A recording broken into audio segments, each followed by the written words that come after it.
हाँ, तो नमस्ते मेरे प्यारे बच्चों। कैसे हैं आप लोग? उम्मीद करता हूँ बहुत अच्छे होंगे और आप सभी लोग बहुत उम्मीद के साथ इस वीडियो पे क्लिक किए हैं कि मुझे जो बिहार बोर्ड के द्वारा जो 10th क्लास का मॉडल पेपर जारी किया गया साइंस का, उसका हमें 100% सही उत्तर देखना है। बच्चों, हमने पूरा प्रयास किया है कि आपका 100% उत्तर हो। एक भी प्रश्न में कोई डाउट आपको नहीं होना चाहिए। तो आइए हम शुरू करते हैं। जैसा कि आप जान रहे हैं कि बिहार बोर्ड ने जारी किया है मैट्रिक मॉडल पेपर 2025 के लिए। इसका 100% सही उत्तर देखेंगे, साइंस का हमारा है। इसके पहले हमने मैथ का बनाया। अगर आपने मैथ नहीं देखा है तो आई बटन पे क्लिक करके या नीचे बच्चों उसका लिंक डिस्क्रिप्शन में दिया है, वहां से आप मैथ वाला देख सकते हैं। ठीक है ना? चलिए आगे बढ़ते हैं। मेरे बच्चों, शुरू करने से पहले श्री गणेशाय नमः शुरू करते हैं। और उसके बाद मेरे बच्चे क्रैश कोर्स है ना, क्रैश कोर्स का फीस जो है आपके लिए 48 घंटे के लिए आपकी फीस 251 रुपए से 199 रुपए कर दी गई है। तो जो भी बच्चे कोर्स नहीं परचेस किए हैं आप लोग जाकर परचेस कर सकते हैं। उसके बाद प्यारे बच्चों, अगर आप चाहते हैं कि इसका पीडीएफ आपको मिले तो ये है, यहाँ पर हमने सभी मॉडल पेपर को रख दिया है। दिशा ऑनलाइन क्लासेस का जो व्हाट्सअप है, जहाँ पर 1,01,000 बच्चे फॉलो करके रखे हैं, यहाँ पर आप लोग जाएंगे और यहाँ से व्हाट्सअप चैनल पे जाकर के आप इसको वहां से डाउनलोड कर सकते हैं। इसका लिंक इस वीडियो के नीचे डिस्क्रिप्शन में दिया गया है। आइए हम शुरू करते हैं।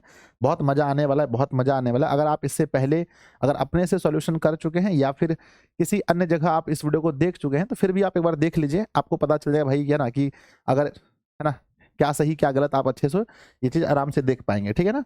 पहला हम लोग देखते हैं। फर्स्ट क्वेश्चन लिखा गया है कि किसी किसी प्रकाश स्रोत के सामने एक रुकावट रख देने पर क्या बनता है। मान लीजिए कि यहाँ से लाइट जा रहा है और यहाँ पर आगे आप कुछ यहाँ पर रुकावट रखेंगे तो क्या बनेगा? छाया बनेगा, शैडो बनेगा। क्या बनेगा? शैडो बनेगा। तो इसका आंसर तो सबको पता होगा कि भैया ये आंसर हो जाएगा छाया। यदि किसी प्रकाश स्रोत के सामने अगर हम रुकावट रखते हैं तो क्या बनता है? छाया बनता है। नेक्स्ट क्वेश्चन नंबर दूसरा आता है, समतल दर्पण की फोकस दूरी क्या होती है। शायद हम लोग इधर ही पढ़े थे, समतल का फोकस दूरी अनंत होता है। नेक्स्ट क्वेश्चन नंबर तीसरा देखेंगे, 1 मीटर फोकस दूरी वाले उत्तल लेंस की क्षमता। 1 मीटर फोकस का क्षमता होगा, उत्तल है तो प्लस में 1 डायप्टर। पता है ना आपको? ऑप्शन नंबर सी होगा। नेक्स्ट क्वेश्चन है, निम्नलिखित में से किस लेंस को अपसारी लेंस कहते हैं। मेरे विद्यार्थी जी, अपसारी लेंस किसे कहते हैं? अपसारी लेंस कहते हैं अवतल लेंस को, और उत्तल को अभिसारी कहते हैं। प्रकाश की चाल विभिन्न माध्यमों में क्या होती है?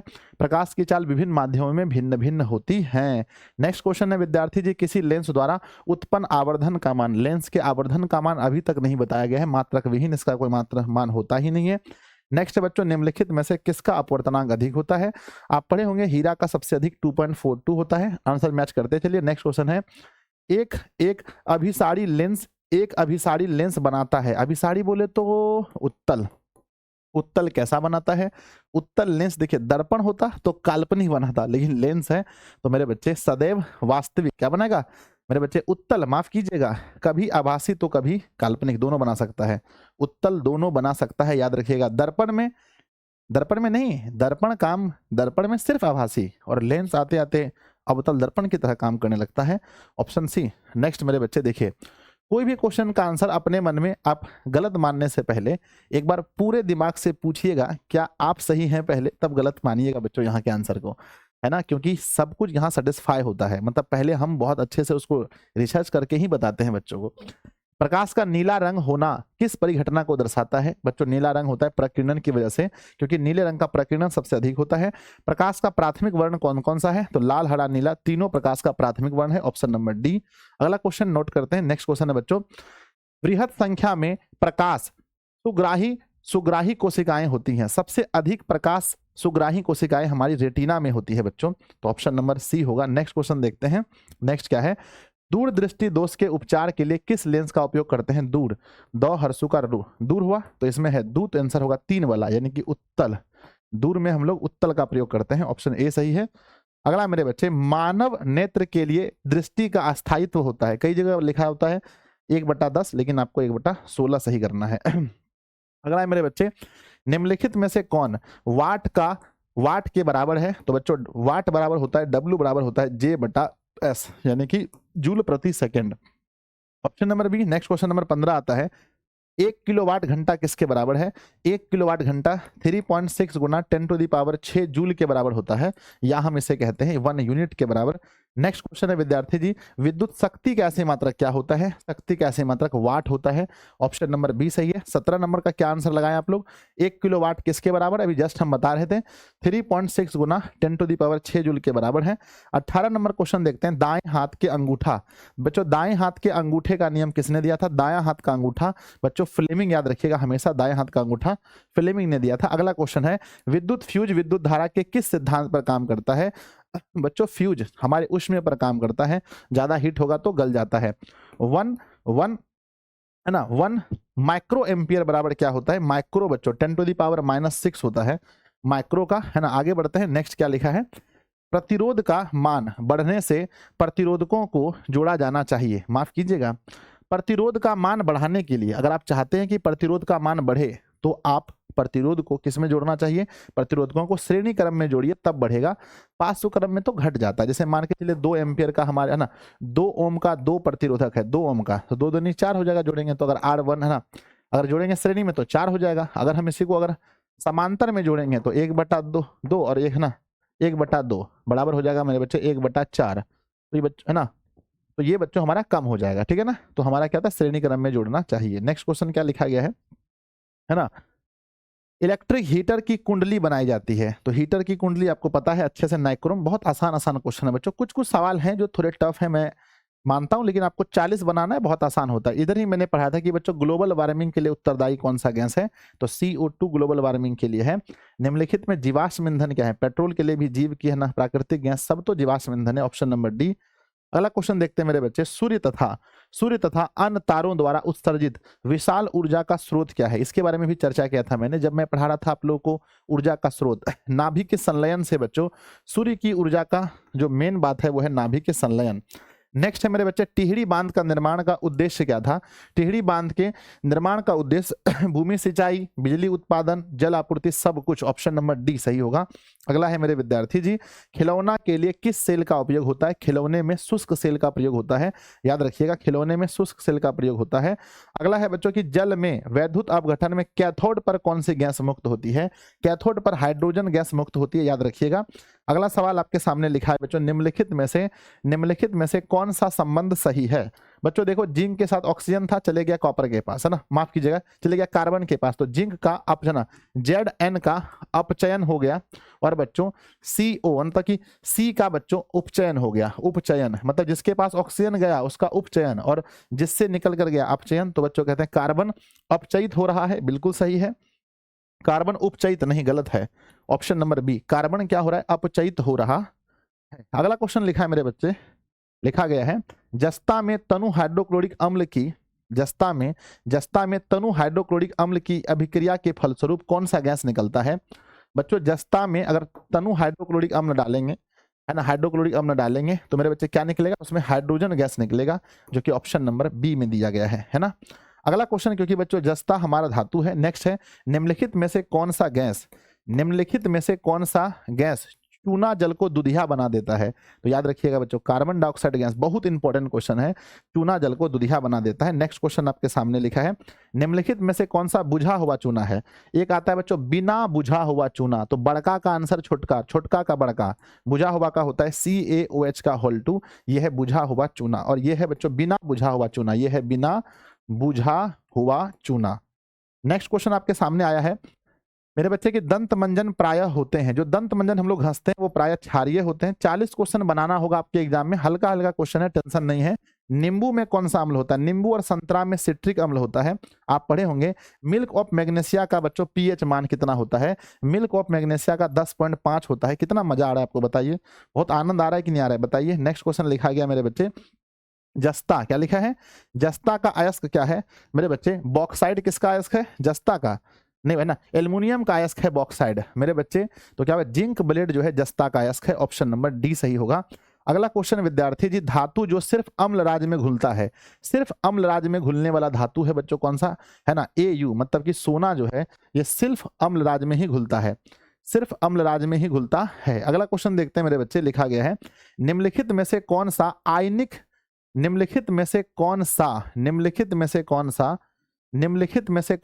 आयनिक यौगिक नहीं है? निम्नलिखित में से कौन सा आयनिक यौगिक नहीं है? मेरे विद्यार्थी जी, आयनिक यौगिक नहीं है, निम्नलिखित में से कौन सा नहीं है? तो बच्चों यहाँ देखो पोटेशियम है, यहाँ पर धातु है, और मेरे बच्चे धातु के साथ में एक अधातु है, ठीक है ना। तो यहाँ धातु है, अधातु है। मेरे बच्चे यहाँ मुझे लग रहा है कि जो आपका ऑप्शन नंबर डी है, ऑप्शन नंबर डी बच्चों, हाइड्रोजन साइनाइड जो है ये आयनिक यौगिक नहीं होगा, ऑप्शन नंबर डी। फिर भी मैं बच्चों इसमें थोड़ा सा डॉट लगा लेता हूँ, थोड़ा सा मैंने ध्यान नहीं दिया था इस सवाल में, हल्का सा डॉट लगा देता हूँ, हो सकता है ये मिस्टेक हो सकता है, पता नहीं। मतलब कि मतलब हर सेट में एक क्वेश्चन ऐसा आ जाता है बीच में जो लगता है कि भाई साहब कहाँ से आ गया है। हीलियम गैस है, हीलियम अक्रिय गैस है, पता है ना आपको।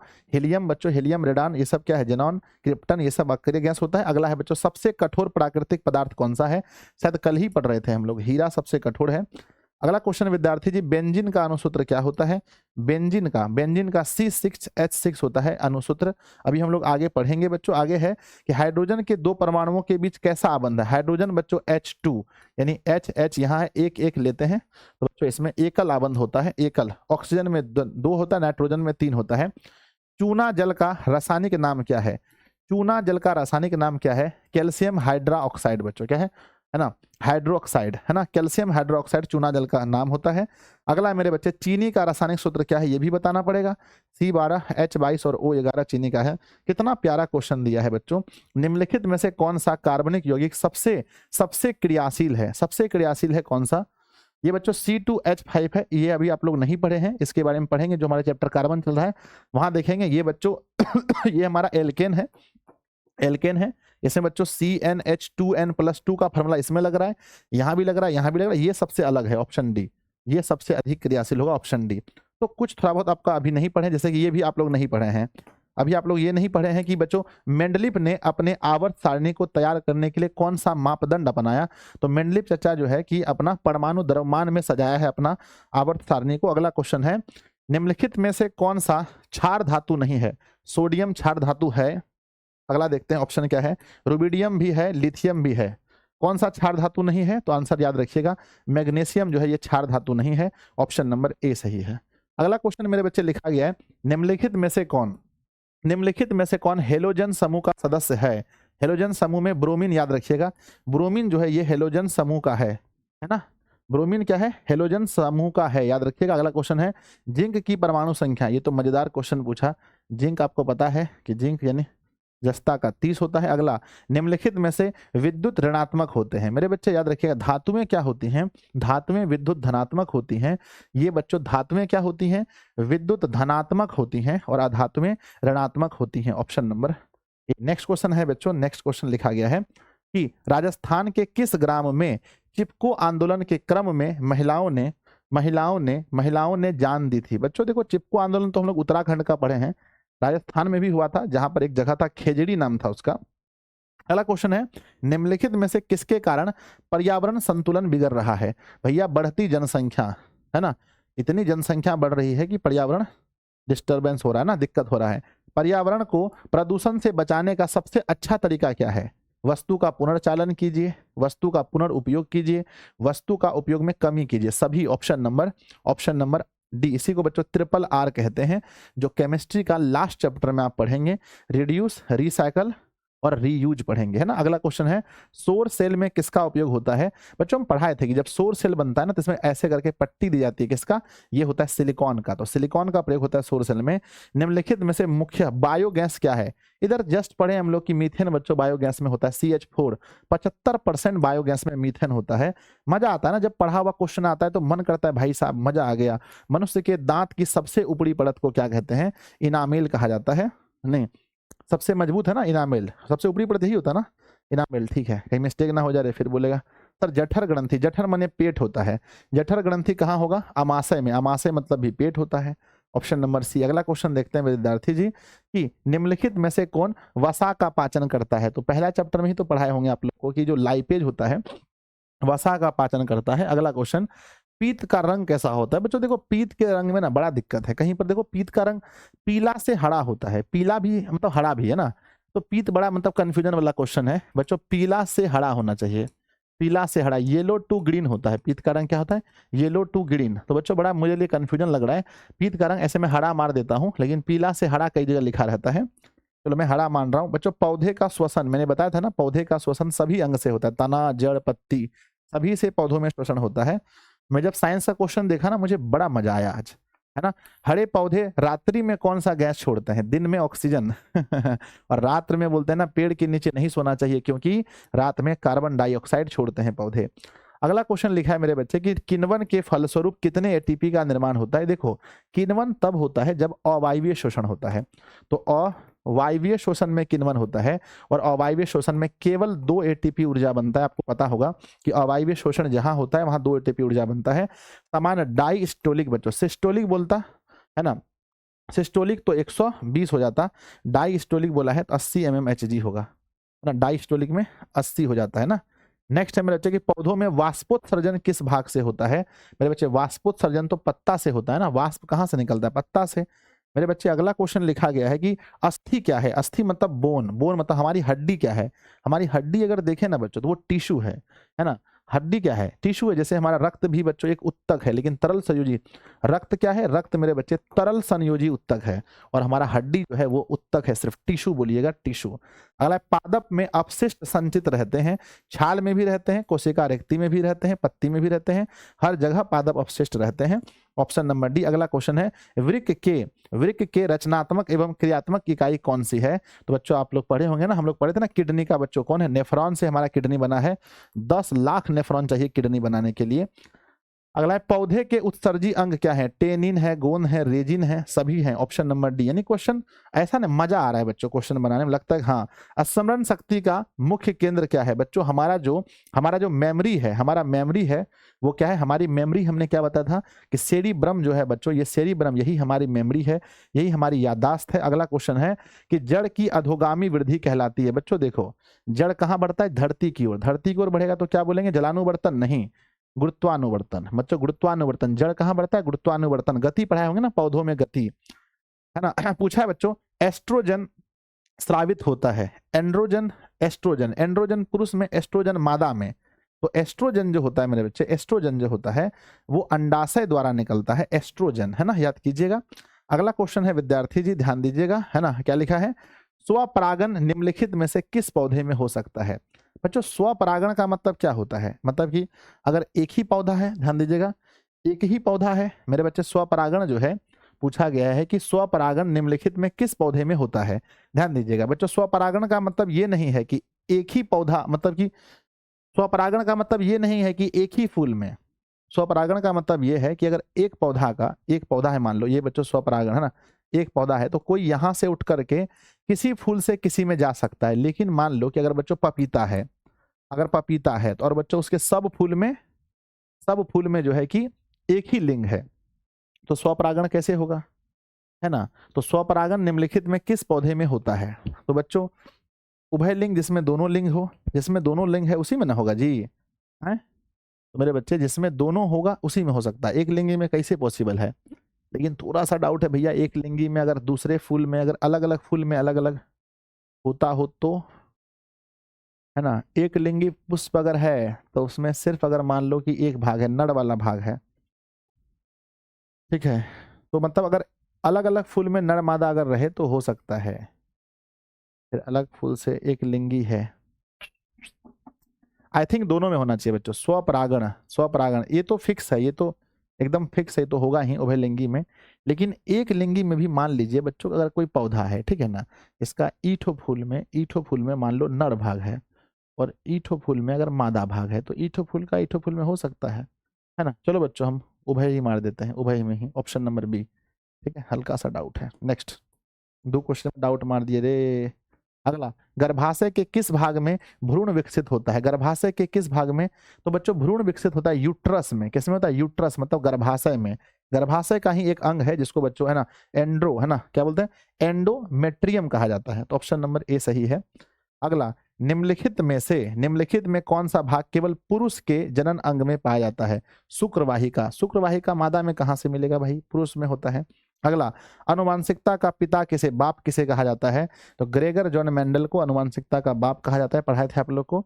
अगला क्वेश्चन मेरे विद्यार्थी जी, कि मेंडल किस देश के ईसाई मठ के पादरी थे? पढ़ाए थे ना, ऑस्ट्रिया एक देश है, वहीं के ईसाई मठ के पादरी थे। अगला है निम्नलिखित में से कौन वर्गीकरण के सबसे ऊपरी पायदान पर होता है? जब वर्गीकरण करते हैं बच्चों, ये तो हम लोग का टॉपिको नहीं है 10th का, कहाँ से पूछा है क्वेश्चन। वर्गीकरण में सबसे पहले होता है जगत, जगत, उसी के नीचे सब कुछ आता है। जगत सबसे ऊपर होता है, जगत है ना। क्या पूछा? सबसे ऊपरी पायदान पर जगत होता है। शायद 11th या 9th में ये टॉपिक होगा, 10th में नहीं है। सूक्ष्म उपभोक्ता का उदाहरण कौन सा है? जीवाणु भी सूक्ष्म है, कवक भी सूक्ष्म है, तो बच्चों डी नंबर, ए और बी दोनों सूक्ष्म है बच्चों। और सेकेंड लास्ट क्वेश्चन पढ़ते हैं, मांसाहारी जीवों को हम क्या कहा जाता है? मांसाहारी जीव को, पौधे हैं तो हम उसे उत्पादक कहेंगे, पौधे को कहते हैं उत्पादक, है ना। शाकाहारी को कहते हैं प्रथम उपभोक्ता, और जो मांसाहारी है उसे क्या कहते हैं? द्वितीयक उपभोक्ता। लास्ट क्वेश्चन है मेरे बच्चे कि खाद्य श्रृंखला के प्रत्येक पोषी स्तर में कुल ऊर्जा का कितना % अगले पोषी स्तर में जाता है? आप लोग को पढ़ाए थे लिंडमान चाचा का नियम, लिंडमान चाचा का रूल पढ़ाए थे कि 10% जाता है। ठीक है, आई एम रियली सॉरी बच्चों कि मैं 2 क्वेश्चन पर आप लोग को डाउट में रख दिया, 2 सवाल में डाउट रख दिया, ठीक है ना। आई थिंक और हो सकता है एक आध और भी मिस्टेक हो जाए, तो मैं क्षमा चाहता हूँ इसके लिए, है ना। थोड़ा सा और मुझे ठीक से लाना था। आ जाओ बच्चों, अब देखते हैं कि किसमें है। अब लघु में बच्चों कितना बनाना था? फिजिक्स में आपको 4 क्वेश्चन बनाने ना। रेलवे सिग्नल में लाल का प्रयोग क्यों करते हैं? तरंग दैर्ध्य ज्यादा होता है। हीरे में पूर्ण आंतरिक परावर्तन के लिए, है ना, इसका कारण क्या है? नहीं पढ़ाए हैं, एक क्वेश्चन बन जाएगा ये वाला। अगला क्वेश्चन मेरे बच्चे, फ्यूज तार के लिए 3 विशेषताएं बताइए। पढ़ा दिए बच्चों। फ्यूज तार जो है ना, पहला कि उसका गलनांक जो है कि कम होना चाहिए, प्रतिरोध ज्यादा होना चाहिए, और बच्चों वो ऊष्मा को झेल सके। विद्युत धारा के चुंबक के प्रभाव से आप क्या संबंधित है ना। दक्षिण हस्त का नियम पढ़ाइए बच्चों, पढ़ा दिए हैं। यस पुरु जी पढ़ा दिए हैं। दाहिना हाथ का ना दक्षिण हस्त का नियम, है ना, आपको आराम से पढ़ाए बच्चों ना। दक्षिण हस्त अंगूठा का नियम पढ़ा दिए हैं। पशु गोबर और जैव अपशिष्ट बायोगैस से प्राप्त करने का क्या क्या लाभ है? बायोगैस के बारे में पढ़ा दिए आप लोग को। 4 हो गया। घरेलू विद्युत परिपथ में श्रेणी संयोजन क्यों नहीं किया जाता है? अगर बच्चों श्रेणी क्रम होगा तो एक बार अगर शॉर्ट सर्किट लगा तो सब जल जाएगा, है ना। पवन ऊर्जा प्राप्त करने के क्या फायदे हैं? पढ़ा दिए हैं, है ना। पवन ऊर्जा का जवार ये ऊर्जा कैसे उत्पन्न होता है बच्चों? एक बार पानी उठा तो क्या हो गया? उठा तो जवार और गिरा तो भाटा, और इसी उठने और गिरने से बच्चों हो जाता है। 6-7 क्वेश्चन आप लोग पढ़े हैं, इसे बना दीजिएगा बच्चों। कहते हैं कि किरण आरेख की मदद से उत्तल और अवतल लेंसों के प्रथम और द्वितीय मुख्य फोकस को समझाइए। मेरे बच्चे हम नहीं समझाएं आप लोग को तो नहीं बन पाएगा आप लोग से। अगला है डायनमो क्या है? पढ़ा दिए हैं। इसके सिद्धांत और इसका चित्र पढ़ा दिए हैं। डायनमो मतलब वही जनित्र है। चलो बन गया। अगला क्वेश्चन चलते केमिस्ट्री में। उदाहरण सहित अवक्षेपण अभिक्रिया को बताइए जहां पर अवक्षेप बच्चों बन जाना, अवक्षेप बच जाता है। आयोडीन युक्त नमक की सलाह क्यों दी जाती है? पता है, घेंघा रोग से बचने के लिए। मनुष्य के उदर में स्रावित होने वाला HCl क्या क्या काम करता है? आपको पता है बच्चों, पढ़ा दिए हैं। संतृप्त और संद्र, अभी ये टॉपिक आया नहीं है। संयोजन अभिक्रिया पढ़ा दी है, जब 2 या 2 से अधिक तत्व मिलकर के एक नए तत्व का निर्माण करते हैं। सिरका बच्चों पढ़ाएं, लेकिन उतना ढंग से नहीं पढ़ाएं। स्टिकरण अभी टॉपिक आया नहीं है। ड्रिप ये टॉपिक अभी आया नहीं है, तो अभी टॉपिक आने में, क्योंकि अभी केमिस्ट्री में 3 चैप्टर बचा हुआ है, इसलिए दिक्कत होगा थोड़ा सा। रासायनिक बंधन बच्चों पढ़ा दिए हैं। रासायनिक बंधन किसे कहते हैं? यह बच्चों कितने प्रकार के होते हैं? एक होता है सहसंयोजक, एक होता है आयनिक बंधन, पढ़ा दिए हैं। कार्बन के कुछ विलक्षण गुण का उल्लेख करें। अभी बच्चों कार्बन चल रहा है तो थोड़ा वेट कर लीजिए। बायोलॉजी में आइए, कौन कौन सा क्वेश्चन पढ़ाए हुए हैं। अमाशय में पाचक रस की भूमिका। बच्चों पाचक रस जो भोजन पचाने में महत्वपूर्ण योगदान रखता है। मछली, केचवा, मच्छर, मनुष्य का श्वसन अंग क्या है? बच्चों मछली का गिल्स होगा, और मनुष्य का तो बच्चों जानते ही हैं कि फेफड़ा होता है। बाकी केचवा का और इसका मच्छर का बच्चों पता करना पड़ेगा, है ना। मनुष्य में रक्त के द्विगुण परिसंचरण क्या है? मनुष्य में 2 गुण है ना। पहला बच्चों रक्त क्या होता है? रक्त द्विगुण है कि एक बार बच्चों हृदय से निकलकर फेफड़ा में जाता है और फिर फेफड़ा से निकलकर पूरे शरीर में घूमकर हृदय में आता है। डायलिसिस डायलिसिस का सिद्धांत बच्चों जो रक्त को शुद्ध किया जाता है ना, तो इसको बच्चों डायलिसिस कहते हैं। तंत्र के कार्य को बता दें। सूचना पहुंचाना। मनुष्य में होने वाले, है ना, सामान्य लैंगिक संचारित रोग कौन कौन सा रोग है? ये भी हम लोग पढ़े हैं। एड्स है, गेनोरिया है, सिफिलिस है। समजात अंग और समरूप अंग पढ़ा दिए। समजात मतलब जो जिसकी बनावट एक जैसी हो पर कार्य अलग अलग है। यहाँ पर बच्चों यहाँ पर बनावट अलग अलग और काम एक जैसा। क्या होगा यदि हम एक पोषी स्तर के सभी जीवों को समाप्त कर दें? सर अगर एक पोषी स्तर के सभी जीवों को समाप्त कर दिया जाएगा तो पोषी स्तर बच्चों खराब हो जाएगा, है ना। पोषी स्तर खराब हो जाएगा, उसकी वजह से क्या होगा कि पृथ्वी पर रहने वाले सभी जीवों पर संकट आ जाएगा। चलिए बच्चों देखते हैं बायोलॉजी का दीर्घ बनता है कि नहीं बनता है। गिल्स द्वारा श्वसन किस प्रकार होता है, सचित्र समझाइए। नहीं पढ़ा है। पारिस्थितिक तंत्र में ऊर्जा का प्रवाह कैसे होता है, ये हमको बताए हैं कि पारिस्थितिक तंत्र में ऊर्जा का प्रवाह कैसे होता है। सबसे पहले होते हैं उत्पादक, उत्पादक के बाद जाते हैं प्रथम उपभोक्ता, फिर बच्चों होते हैं द्वितीय उपभोक्ता, फिर होते हैं तृतीय उपभोक्ता। तो वही आपको समझाना पड़ेगा थोड़ा सा लिख करके, ठीक है। तो पूरा साइंस का बच्चों मुझे लगता है पेपर बड़ा अच्छा है, बहुत सुंदर है, बहुत कुछ आपको सीखने को मिला होगा। बच्चों 2 क्वेश्चन के लिए मैं एक बार फिर से आप लोगों से क्षमा मांगता हूँ, आई एम रियली सॉरी। लेकिन आप लोग मुझे आंसर जरूर बताइएगा कि आप लोगों ने कितना सही किया बच्चों, है ना। 80 में से आप लोगों ने 80 नहीं 78 में से आप लोगों ने कितना सही किया मुझे बताइए बच्चों। 40 प्रश्न ही एग्जाम में बनाने हैं, आधा प्रश्न ही बनाने हैं। तो आप लोगों को कैसा लगा ये वीडियो, अपने दोस्तों में शेयर कीजिएगा और आप लोग हमें आंसर आप लोग जरूर बताइए कमेंट बॉक्स में कि आप लोगों ने कितना सही किया। धन्यवाद बच्चों, मिलते हैं अगली क्लास में। अगले क्लास में हम लोग एसएसटी को देखेंगे, फिर हिंदी, फिर संस्कृत, फिर इंग्लिश खत्म हो जाएगा। बाय बच्चों, कमेंट जरूर कीजिएगा।